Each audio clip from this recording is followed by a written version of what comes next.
Hi, welcome to the Shepherd's Rest Dog Talk. This is episode 176B. I'm Cam and this is Julie. Yes, this is the Chronicles of the Apostle, and we are moving our way through Acts, and we are going to be discussing Acts 15, chapters 1 through 20.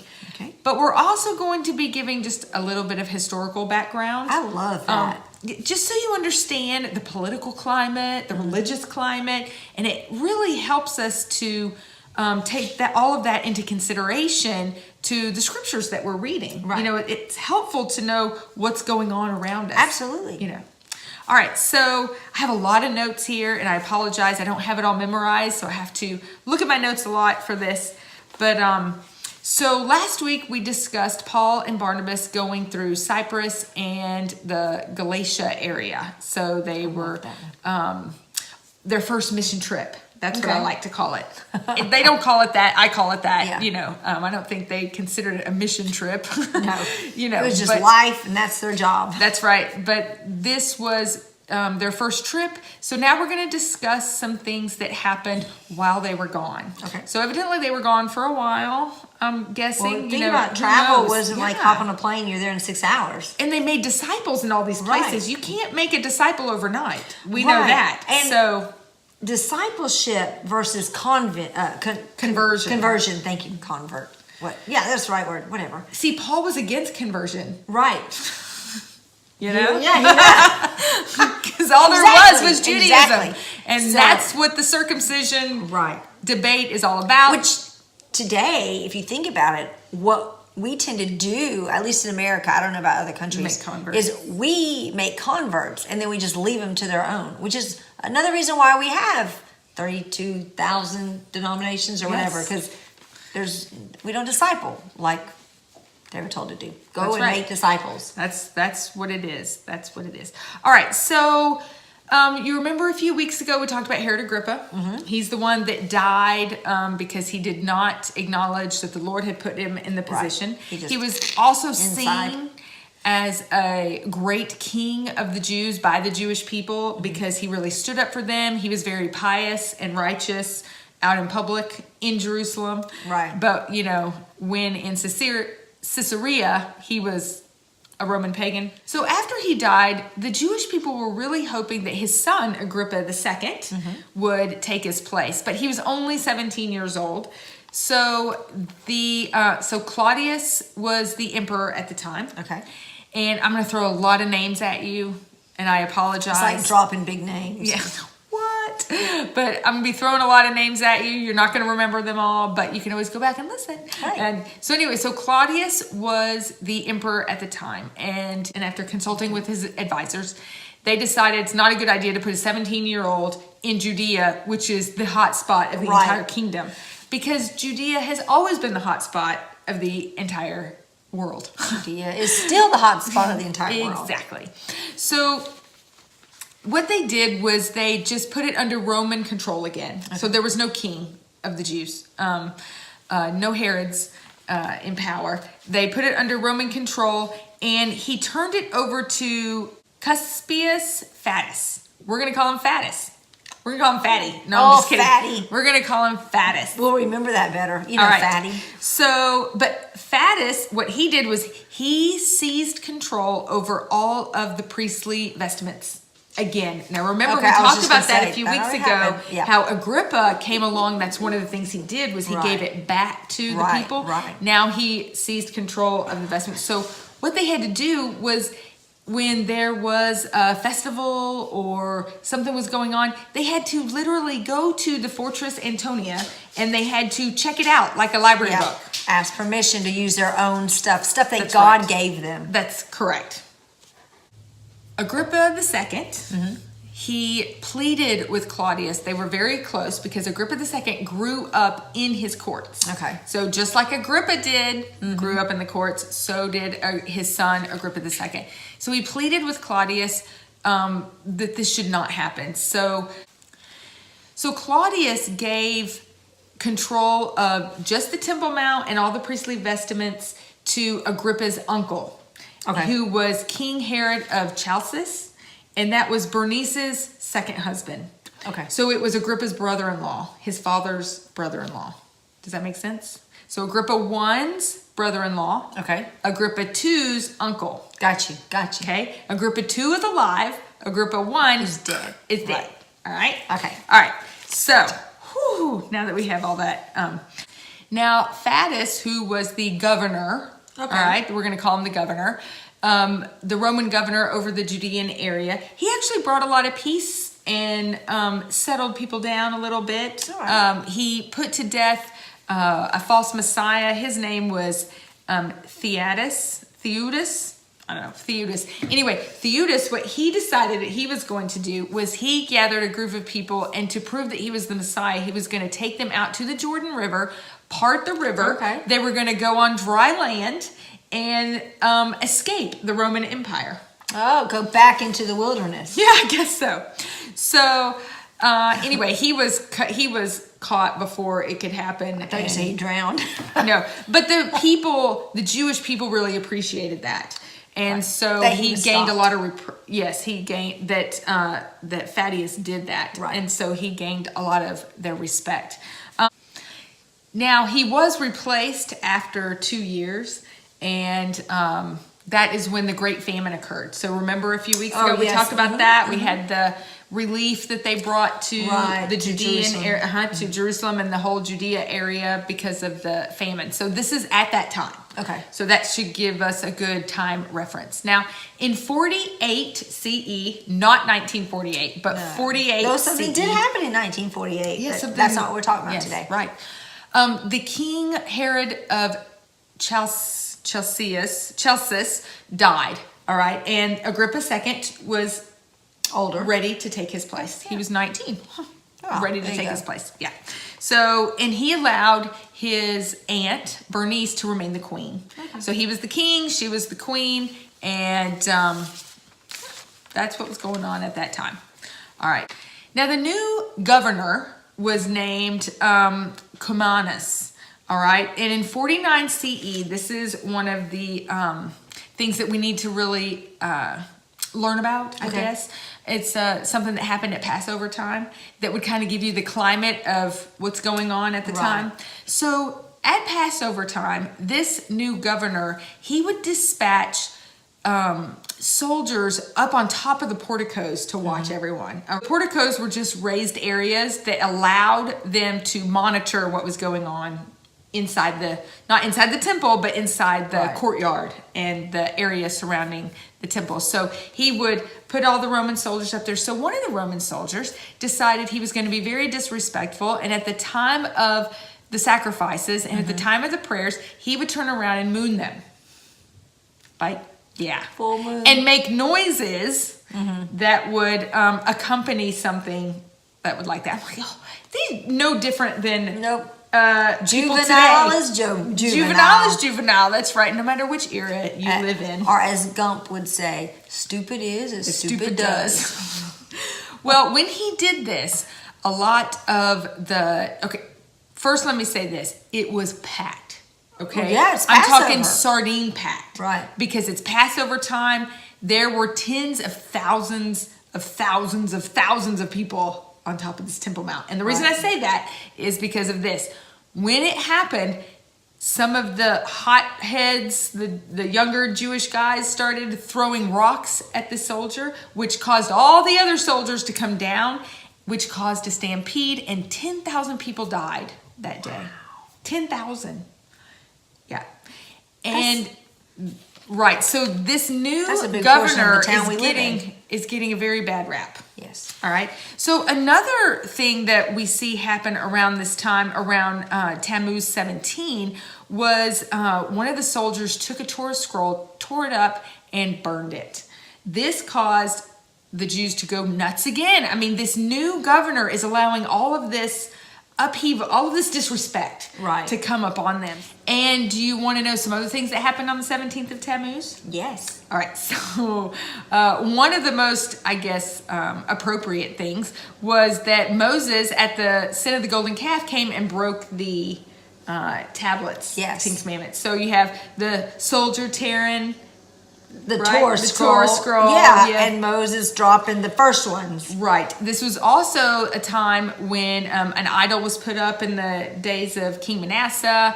This is also a time when the walls of Jerusalem were overtaken in the time of Jeremiah and or breached. And this is a fast day. Yes, to to the this Jews, day. to this It's day. still a fast day, and those that want to join in. And it was will a join fast in. day then. Yeah. So he did it on that Ooh, specific I day. didn't think about that. It was a fast day then. Right. And so this caused a lot of distress for the Jews. So they began rioting, they began to march on Caesarea, and they pushed so hard that they didn't stop until the new governor put that soldier to death Wow. and gained a little bit of respect from the people. Okay, and there's one more thing I want to talk about before we get to the scriptures, and that's a lot of things that were happening in Rome. Okay. Okay, so in the city of Rome, it is believed that Paul and Peter, well, it's held by the Christian faith that Paul and Peter brought the gospel to Rome, but that's not true. Because at this time, there was a huge congregation of believers in Rome at the time. All right, and it started from the day of Pentecost. So you had the pilgrims from Pentecost who brought what happened. They were filled with the Spirit and went back to their home. And they're from all over the land. Back to Rome, and that's how it was growing. However, what was happening in Rome was what was happening all over the place in the Roman Empire with the believers. The Jews were understanding that the Gentiles were now coming in, but they were forcing them to be circumcised, which meant conversion. Right. And that was what was happening in Rome as well. This caught the attention of Claudius, the emperor, and the reason it did was because the pagans were starting to complain and riot because they were losing their customers in the sacrifices, losing their idol buyers. Right. It was hurting their business. Right. And so they began to complain, and Claudius kicked them out. So they were all expelled. If they did not hold a Roman citizenship, they were expelled from Rome. And he never did distinguish between a Jew, a converted Jew, a proselyte, or a God-fearer. He said, if you look like a duck and act like a duck, you're a duck and you're out of here. Right. That's how he distinguished. Season. That's right. That is how he distinguished between the Jews and the Gentiles, the way they acted. Yeah. Which I think is interesting because Paul's entire argument to the Jews is, aren't we Jews in the way that we act? Right.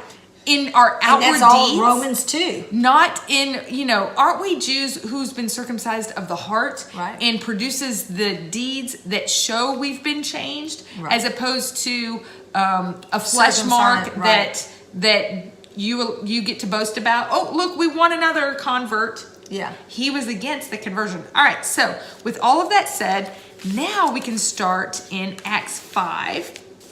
No, Acts 15. We're way past Acts 5. Acts 15, and we're going 1 through 20. So the most imperative verse we're not even going to get to today. Right. That's all right. But that's okay. Have a whole nother discussion on that. That's all right. All right, so let's start going through it, and I'm just going to stop at certain points to discuss a little bit more about that. All right, so 15:1 says, and certain men came down from Yehuda or Jerusalem and were teaching the brothers, unless you are circumcised according to the practice of Moses, you are unable to be saved. The entire argument of all of Acts 15 is, if you're not circumcised according to Moses and take on the entire Torah according to Moses, you can't be saved. And so the whole argument of Paul and Barnabas was, no, they can be circumcised, they can take on the whole of Torah, but that is not a requirement to be saved. Right. Only belief in Messiah. Right. All right, so that's very important. All right, so moving on to 2. So when Paul and Barnabas had no small dissension and dispute with them, they arranged for Paul and Barnabas and certain others to them of them to go to Jerusalem to the emissaries and elders about this question.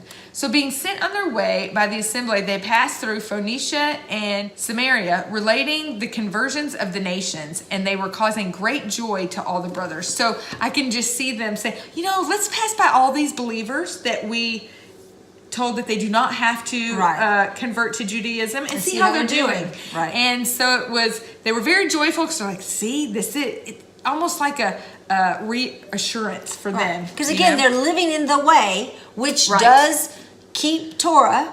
They're just not wearing a badge of conversion. Right. That's correct. All right. So 4, and having arrived in Jerusalem, they were received by the assembly and the emissaries and the elders, and they reported all that Elohim had done with them. And some of the believers who belonged to the sect of the Pharisees rose up, saying, "It is necessary to circumcise them and to command them to keep the Torah of Moses." So I'm going to stop right there. So the sect of the Pharisees. In that time, there were 2 different schools of the Pharisees. Mm-hmm. There were those of Hillel and Shemini, is that how you say it? Shemini. I think it's Shemini. Shemini, okay. However you say. Anyway, there's 2. The one that we can't say, Shemini. Yes.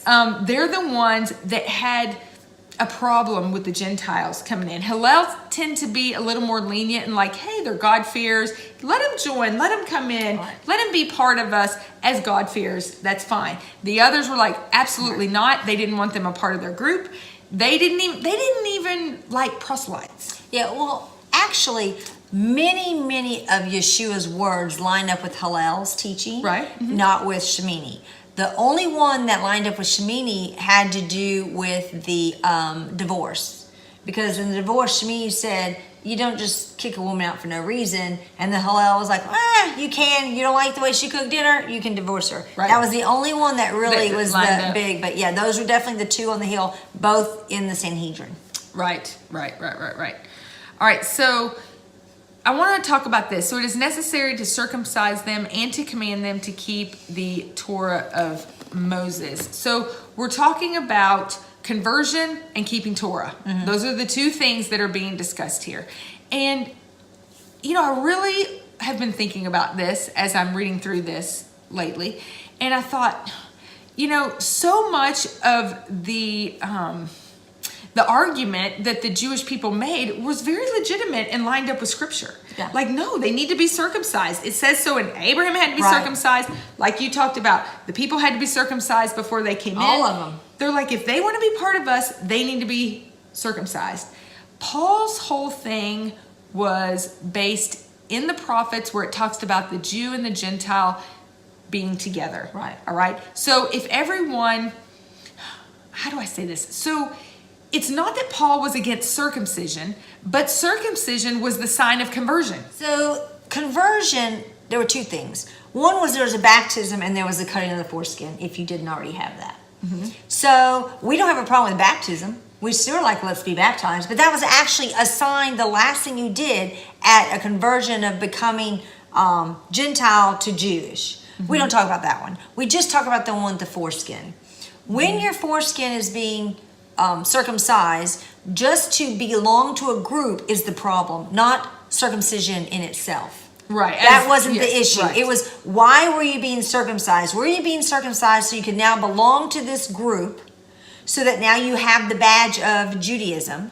Mm-hmm. Or were you being circumcised in your faith because the Lord said be circumcised, and you're like, well, I'm a child of Abraham. What was the purpose of the actual circumcision?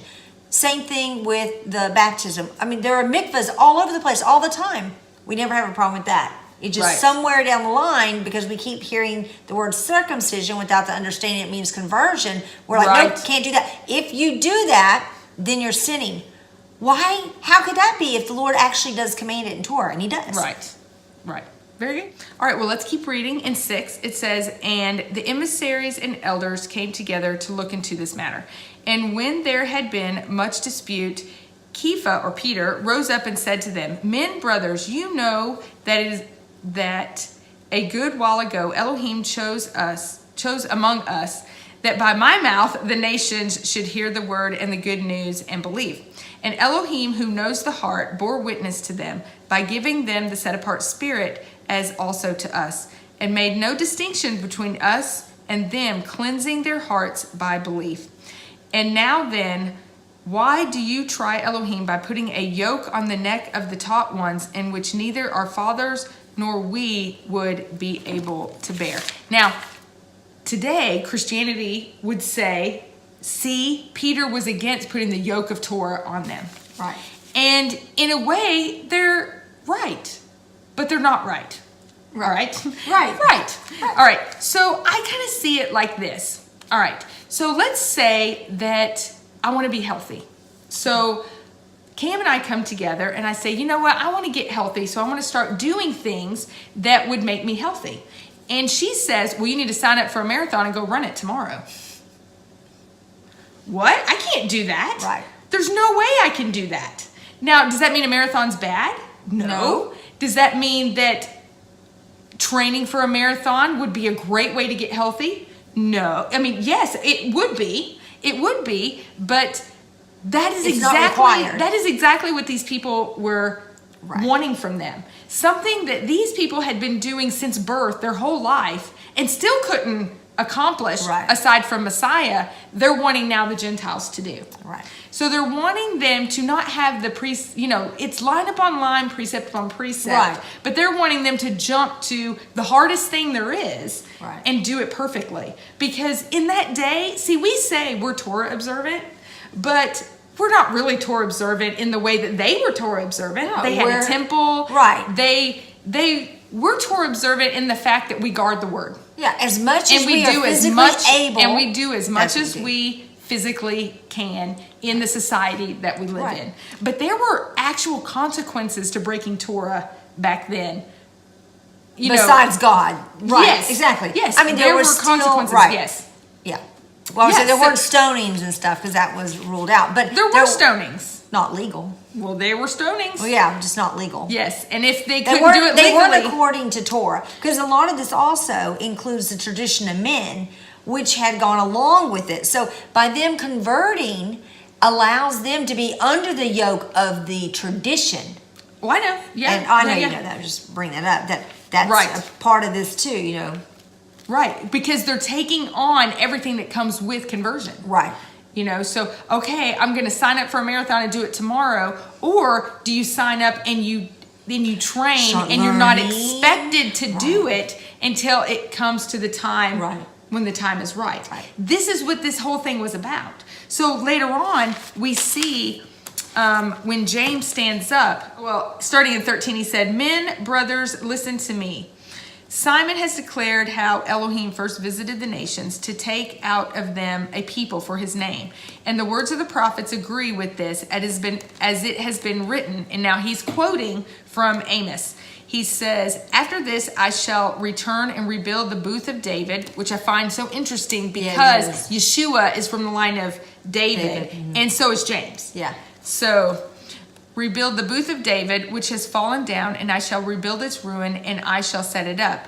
And that the remnant of mankind," which is the Gentiles, "shall seek Yahweh, even all the nations on whom my name has been called, says Yahweh, who is doing all this, who has made this known from of old. Therefore I judge that we should not trouble those from among the nations who are turning to Elohim, but that we write to them to abstain from the defilement of idols, and from whoring, and from what is strangled from the blood." So basically he's saying the 4 basic fundamentals in order for a Gentile to be a part of your congregation is food and sexual impurity.